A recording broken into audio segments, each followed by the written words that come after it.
नमस्कार, स्वागत है आप सभी का हमारे इस खास बुलेटिन में। तो चलिए आपको दिखाते हैं 1 मिनट में पूरी खबर और पूरा विश्लेषण।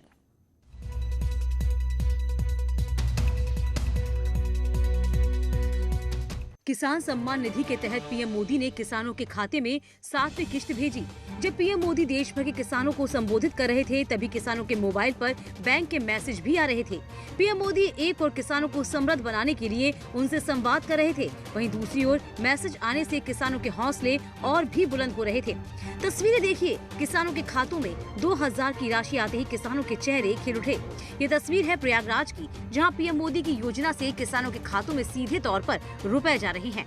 प्रयागराज जिले में 5,96,500 किसानों के खातों में 119 करोड़ 30 लाख रुपए ट्रांसफर किए गए।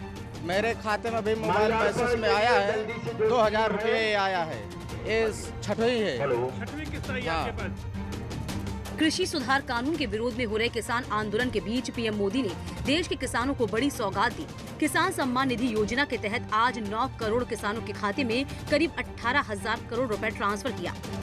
18,000 करोड़ से ज्यादा रुपये पल भर में, कुछ ही पल में सीधे किसानों के बैंक खातों में जमा हो गए हैं। कोई कमीशन नहीं, कोई कट नहीं, कोई हेरा फेरी नहीं। टेक्नोलॉजी का इस्तेमाल करते हुए पीएम किसान सम्मान योजना में ये सुनिश्चित किया गया है कि लीकेज न हो। पीएम मोदी ने किसान सम्मान निधि योजना की 7वीं किश्त वीडियो कॉन्फ्रेंसिंग के जरिए बटन दबाकर लाभार्थियों के खाते सीधे रुपए ट्रांसफर किया। अब तक इस योजना के तहत किसानों के खाते में 1,10,000 करोड़ से ज्यादा की रकम पहुंच चुकी है। पूर्व पीएम अटल बिहारी वाजपेयी की जयंती के मौके पर पीएम मोदी ने देश भर के 2,500 चौपालों में शामिल किसानों से वर्चुअल बातचीत की। विपक्ष पर वार करते हुए पीएम मोदी ने किसानों को गुमराह करने का आरोप लगाया। किसानों के नाम पर अपने झंडे लेकर के जो खेल खेल रहे हैं, अब उनको ये सच सुनना पड़ेगा। और हर बात को किसानों को गाली दी, किसानों को अपमानित किया, ऐसे कर करके बच नहीं सकते हो आप लोग। ये लोग अखबारों और मीडिया में जगह बनाकर राजनीतिक मैदान में खुद के जिंदा रहने की जड़ी बूटी खोज रहे हैं। किसानों को भरोसा देते हुए पीएम मोदी ने एक बार फिर कहा कि ना ही एमएसपी खत्म होगी और ना ही मंडी व्यवस्था समाप्त की जाएगी। पीएम मोदी ने आंदोलन कर रहे किसानों को भी न्योता दिया है कि आकर अपनी समस्याओं का समाधान कर लें। किसानों से सीधी बात करते हुए पीएम मोदी ने पश्चिम बंगाल की सीएम ममता बनर्जी पर प्रहार किया। पीएम ने कहा कि पश्चिम बंगाल के किसानों को उनका हक देने से रोका जा रहा है। किसानों को ये 2,000 रुपया मिलने वाला कार्यक्रम है। बंगाल के अंदर कोई आंदोलन नहीं चलाया। अगर आल के दिल में किसानों के लिए इतना प्यार था, बंगाल में आपकी धरती है, तो आपने बंगाल में किसानों को न्याय दिलाने के लिए प्रधानमंत्री किसान सम्मान योजना के पैसे किसानों को मिले, इसके लिए क्यों आंदोलन नहीं किए? पीएम मोदी ने कहा कि पश्चिम बंगाल के करीब 70 लाख किसान केंद्र सरकार की योजनाओं से वंचित हैं। जो लोग 30 साल तक बंगाल में राज करते थे, एक ऐसी राजनीतिक विचारधारा को लेकर के बंगाल को कहां से कहां ला करके उन्होंने हालत करके रखी है, सारा देश जानता है। और ममता जी के 15 साल पुराने भाषण सुनोगे तो पता चलेगा कि इस राजनीतिक विचारधारा ने बंगाल को कितना बर्बाद कर दिया था। पीएम ने कहा कि पश्चिम बंगाल की सरकार किसानों के साथ छल कर रही है। देश भर के 19,000 सेंटर्स पर जुड़े किसानों के बीच सीएम योगी लखनऊ के मोहनलालगंज में पीएम मोदी की बात सुनी। किसान संवाद में शामिल सीएम योगी ने किसानों को सम्मान के साथ सौगात दी। पीएम मोदी की तारीफ करते हुए सीएम योगी ने कहा कि एमएसपी पीएम की देन है, जिससे किसान लाभान्वित हो रहे हैं। प्रधानमंत्री किसान सम्मान निधि का लाभ प्रदेश के 2 करोड़ 30 लाख किसानों को प्राप्त होने वाला है। मैं इस अवसर पर प्रधानमंत्री मोदी जी के प्रति हृदय से धन्यवाद देते हुए, आभार व्यक्त करते हुए अपने प्रदेश के सभी 2 करोड़ 30 लाख किसान भाइयों को हृदय से मैं इस अवसर पर बधाई देता हूं। इसके पहले भारत रत्न पूर्व प्रधानमंत्री अटल बिहारी वाजपेयी की जयंती को बीजेपी सुशासन दिवस के रूप में मना रही है। वाजपेयी की 96वीं जयंती पर सीएम योगी ने लोक भवन में उनकी प्रतिमा पर पुष्प अर्पित किए। इस मौके पर सीएम योगी के साथ मंत्रिमंडल के कई सहयोगी शामिल थे। किसानों के साथ संवाद में डिप्टी सीएम केशव मौर्य भी कानपुर से जुड़े, जहां किसानों को सौगात दी। केशव मौर्य ने विपक्ष पर वार करते हुए कहा कि विपक्ष किसानों पर राजनीति करती है। तो उनको भड़काने के लिए मुद्दे नहीं मिल पा रहे, क्योंकि और किसी मुद्दे पर हमारी केंद्र सरकार और प्रदेश सरकार के खिलाफ या कहीं टिक नहीं सकते। भाइयों बहनों, इनके पास वो साहस नहीं है। वहीं रायबरेली में पीएम का संवाद सुनने के लिए डिप्टी सीएम दिनेश शर्मा मौजूद थे। शर्मा ने कहा कि उनकी सरकार किसानों की आय दुगनी करने की ओर बढ़ रही है। देखिए, 72 घंटे के अंदर खाद जो धान की और गेहूं की खरीद है उसमें देने का प्रावधान है। 1-2 दिन अगर लेट होता है तो उसके लिए जिला प्रशासन को हमने कहा है कि बिल्कुल लेट 1-2 दिन भी लेट नहीं होने दें और समय से इसका भुगतान कराएं। किसानों से पीएम के संवाद को सुनने के बाद दोनों डिप्टी सीएम ने पीएम मोदी की तारीफ की। पीएम के कार्यक्रम के दौरान केंद्र सरकार के कई मंत्री किसानों के बीच मौजूद रहे। केंद्रीय गृह मंत्री अमित शाह दिल्ली के महरौली में किसान संवाद में शामिल हुए। नरेंद्र मोदी जी ने 2.5 साल के अंदर ही 10 करोड़ किसानों को 95,000 करोड़ रुपया सीधा इसके बैंक अकाउंट में डाला और आज वो 95,000 करोड़ के बाद और 18,000 करोड़ रुपया किसानों के बैंक अकाउंट में जाएगा। बीच में कोई बिचौलिया नहीं होगा। क्लिक करते ही किसान भाइयों आपके अकाउंट में वो पैसा पहुंच। किसान संवाद कार्यक्रम में केंद्रीय मंत्री पीयूष गोयल यूपी के हापुड़ में शामिल हुए तो वित्त मंत्री निर्मला सीतारमण दिल्ली में, तो वहीं केंद्रीय मंत्री स्मृति ईरानी अपने संसदीय क्षेत्र अमेठी में किसानों के बीच पहुंची। संवाद में शामिल कृषि मंत्री नरेंद्र तोमर ने किसानों को एक बार फिर बातचीत का न्योता दिया है। ये चाहिए कि वो आंदोलन का रास्ता छोड़कर टेबल पर वार्ता के लिए आए, प्रावधानों के अनुसार बातचीत करें। किसान फसल बीमा के लाभार्थियों से बात करते हुए पीएम मोदी ने यूपी के कई जिलों के किसानों से सीधे संवाद किया। पीएम ने यूपी के महाराजगंज के किसान राम गुलाब से बात की, जिसमें किसान ने बताया कि किसान बीमा योजना उनके लिए बहुत अच्छी स्कीम है। तो ये अहमदाबाद की कंपनी आपसे माल खरीद रही है, आपको पूरे पैसे दे रही है? सर, हमसे उनसे एग्रीमेंट हुआ है। हम पहले 10 से 15 रुपए किलो हम उसको बेच देते थे लोकल मार्केट में, और उनसे हमसे 25 रुपया का एग्रीमेंट हुआ है और वो हमारे घर से लेके जाएंगे। अरे वाह! किसान मिल करके छोटे छोटे एक एफपीओ बनाए, जिसमें 100 किसान से जुड़ करके आज इस समय 300 से ऊपर किसान हुए हैं। मुजफ्फरनगर में भी पीएम मोदी के संवाद के लिए कार्यक्रम आयोजित किया गया था, जहां केंद्रीय मंत्री संजीव बालियान ने किसानों को उपहार भेंट किए। यूपी में किसानों ने पीएम मोदी से सीधे बात की और किसानों ने भी केंद्र सरकार की योजनाओं की जमकर तारीफ की।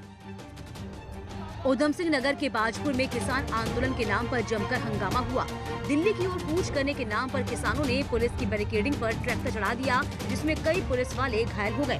तस्वीरों में आप देख सकते हैं किस तरह किसानों ने पुलिस के साथ धक्का मुक्की की। पुलिस वाले किसानों को रोकते रहे, लेकिन अपनी जिद पर अड़े रहे। और इसके आधार पर जो है इसमें कि हमारे 2-3 कर्मचारियों को बिल्कुल समझ लीजिए कि जो है मारते मारते वो आगे निकले हैं। तो उसको हम इसमें एफआईआर करेंगे, दर्ज करेंगे, आवाज दर्ज करेंगे और हमारे बहुत सारे विजुअल्स भी। एक और पीएम मोदी देश भर के किसानों को सौगात दे रहे हैं, साथ ही भरोसा भी दिला रहे हैं, लेकिन उधम सिंह नगर के किसान दिल्ली की राह पकड़ने की जिद कर रहे हैं। सवाल है कि आंदोलन के नाम पर कानून को हाथ में लेना कहां तक जायज है। भारत रत्न पूर्व प्रधानमंत्री अटल बिहारी वाजपेयी की 96वीं जयंती के मौके पर पूर्व पीएम अटल जी को सुबह राष्ट्रपति रामनाथ कोविंद, पीएम नरेंद्र मोदी और रक्षा मंत्री राजनाथ सिंह ने श्रद्धा सुमन अर्पित किया। पूर्व पीएम अटल जी की जयंती को बीजेपी सुशासन दिवस के रूप में मना रही है। इस दिन देश भर के अलग अलग राज्यों में बीजेपी के दिग्गजों ने पूर्व प्रधानमंत्री को श्रद्धांजलि दी और अटल जी को याद किया। अटल जी ने भारत के राजनीति और सामाजिक विमर्श का हिस्सा बनाया। गांव और गरीब के विकास को अटल जी ने सर्वोच्च प्राथमिकता दी। प्रधानमंत्री ग्राम सड़क योजना हो या फिर स्वर्णिम चतुर्भुज योजना हो, अंत्योदय अन्न योजना हो या फिर सर्व शिक्षा अभियान हो, राष्ट्र जीवन में सार्थक बदलाव लाने वाले अनेक कदम अटल जी ने उठाए। आज पूरा देश उनको स्मरण कर रहा है, अटल जी को नमन कर रहा है। लखनऊ में आईपीएस अरविंद सेन के घर पर भगोड़े का नोटिस चिपकाया गया। आईपीएस के दरवाजे पर पुलिस ने पिटवाई डुगडुगी। आईपीएस अरविंद सेन का घर गोमती नगर के विराटखंड में है। पशुधन विभाग के फर्जी टेंडर मामले में कोर्ट ने अरविंद सेन को भगोड़ा घोषित किया है। कोर्ट के आदेश पर हजरतगंज पुलिस ने ये कार्रवाई की। आईपीएस अरविंद सेन पर 25,000 का इनाम भी है।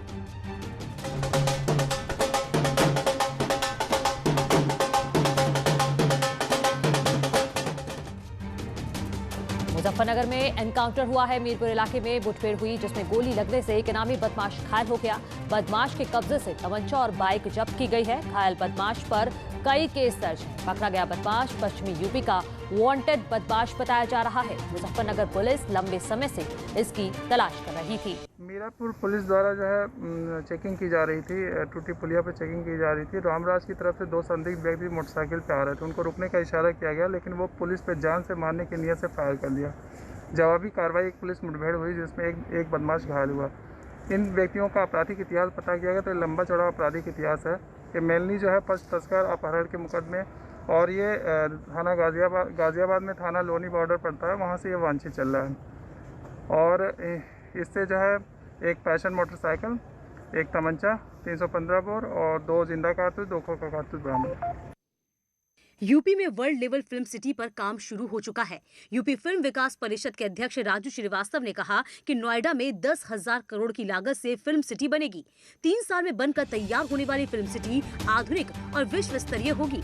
राजू के मुताबिक यूपी में 4 फिल्म सिटी की जरूरत है, जिसमें सोनभद्र, वाराणसी, कानपुर, रामपुर में मिनी फिल्म सिटी बनाने की योजना है, जो नोएडा फिल्म सिटी के बाद बनाई जाएगी। जो हमें निर्देशित किया है तो उस हिसाब से ये बहुत ही आधुनिक फिल्म सिटी बनानी है, विश्व स्तरीय फिल्म सिटी बनानी है, जिस फिल्म सिटी के अंदर सारी सुविधाएं हो, पोस्ट प्रोडक्शन की सुविधा हो। एक बार फिल्म की यूनिट उसमें एंट्री करे तो फिल्म को कंप्लीट करके बाहर निकले। दरअसल यूपी में फिल्म सिटी को बढ़ावा देने के लिए योगी सरकार 17 फिल्मों को सब्सिडी दे चुकी है। यूपी की फिल्म सिटी को लेकर योगी सरकार यमुना एक्सप्रेसवे में जमीन भी अलॉट कर चुकी है। साथ ही मुंबई जाकर कई फिल्मी दिग्गजों से सीएम योगी मुलाकात भी कर चुके हैं। हमारे इस खास बुलेटिन में रुकेंगे एक छोटे से ब्रेक लिए। ब्रेक के बाद जल्द लौट रहे हैं।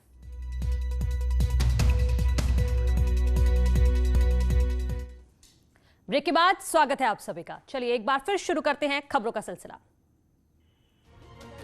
चंदौली से बड़ी खबर है, किसान सम्मेलन में बिफरे हैं मंत्री जी। अर्थव्यवस्थाओं को देखकर प्रभारी मंत्री रमाशंकर पटेल यहां पर बिफर गए। कार्यक्रम प्रभारी को कड़ी फटकार लगाई इस दौरान और सस्पेंड कराने की भी धमकी दे डाली। मेरे रहने के बाद तुम्हारी व्यवस्था नहीं हुई और ब्लॉकों में क्या हुआ? क्या तो सरकार नहीं किया। हम पीएम किसान योजना के तहत लाभ। उत्तर प्रदेश में इस बार पंचायत चुनावों में मार्च में कराने को योगी सरकार ने पूरा खाका तैयार किया है। ग्राम सभाओं का कार्यकाल आज खत्म हो गया और ब्लॉकों का कार्यकाल मार्च तक, साथ ही जिला पंचायतों का कार्यकाल 14 फरवरी तक है। यूपी में पंचायत चुनाव के लिए लगभग 5.5 लाख मतपेटियों का इंतजाम किया जा रहा है और साथ ही 90,000 नए बैलेट बॉक्स भी बनवाए जा रहे हैं। कोविड-19 के कारण कुछ गति इसकी धीमी हुई है, लेकिन अब सरकार ने माननीय मुख्यमंत्री ने निर्देशित किया है कि अविलंब पंचायतों के चुनाव कराने हैं। तो विभाग के द्वारा जो क्षेत्र नगरीय क्षेत्रों में सम्मिलित हुए हैं सीमा विस्तार में, उनका पुनर्गठन कर दिया गया है। उत्तर प्रदेश निर्वाचन आयोग ने 22 जनवरी 2021 तक मतदाताओं की सूची हर हाल में तैयार करने का अल्टीमेटम दिया है। इस बार यूपी में पंचायत के 4 पदों के लिए एक साथ चुनाव कराए जाने की तैयारी है। जहां तक अनुमान है कि मार्च के अंदर इलेक्शंस होने की पूरी संभावना है। 2021 में होने वाले पंचायत चुनाव में माना जा रहा है कि मतदान केंद्रों की संख्या करीब 2 लाख होगी। लखीमपुर खीरी में दुधवा टाइगर रिजर्व को अंतर्राष्ट्रीय दर्जा दिलाने के लिए योगी सरकार ने खाका तैयार कर लिया है। दुधवा पहुंचे कैबिनेट मंत्री सिद्धार्थ नाथ सिंह वन और पर्यटन विभाग के आला अधिकारियों के साथ बैठक की। हम लोग पर्यटन की दृष्टि से एक अंतर्राष्ट्रीय स्तर पर दुधवा, कतन्या और किशनपुर को डेवलप करना है, विकसित करना है। उसका पूरी एक रूपरेखा खींची जा रही है। इसके लिए कंसल्टेंट अपॉइंट करे गए हैं। इको टूरिज्म के क्षेत्र में दुधवा में सुविधाएं बढ़ाने के निर्देश भी दिए। दुधवा टाइगर रिजर्व के किशनपुरा कर्तनिया घाट को नए स्पॉट के रूप में विकसित करने की तैयारियां चल रही हैं। साथ ही दुधवा को हवा सेवाओं से जोड़ने पर काम चल रहा है। मुख्यमंत्री जी का जो सपना है कि उत्तर प्रदेश के अंदर एक अंतर्राष्ट्रीय एक वन पर्यटन की दृष्टि से या इको टूरिज्म की दृष्टि से एक बहुत अच्छा स्थल बने, जिसको हम लोग तैयार करते हैं। यूपी में पर्यटन को बढ़ावा देने के लिए सरकार की ओर से कई बड़े प्रयास किए जा रहे हैं। देश विदेश के पर्यटकों को लुभाने के लिए यूपी सरकार की ओर से दुधवा को विकसित किया जा रहा है। फिलहाल हमारे इस बुलेटिन में इतना ही। एक छोटा सा ब्रेक, उसके बाद देखिए उत्तराखंड की खबरें।